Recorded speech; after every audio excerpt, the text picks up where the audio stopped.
You have a 100G port on your switch, but your servers only support 25G. Do you really need to buy another switch? Not necessarily.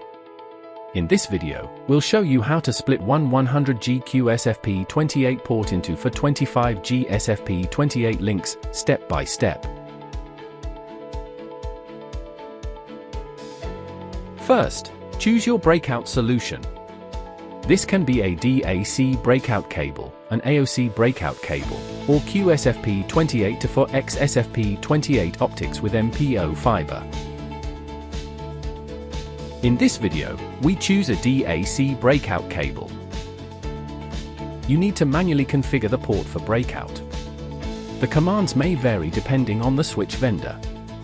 Once configured correctly, the result should look like this.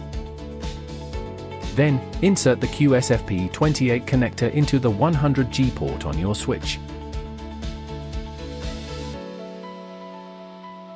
Last, connect each SFP28 end into separate 25G ports. With breakout support and proper compatibility, this setup also works across different brands.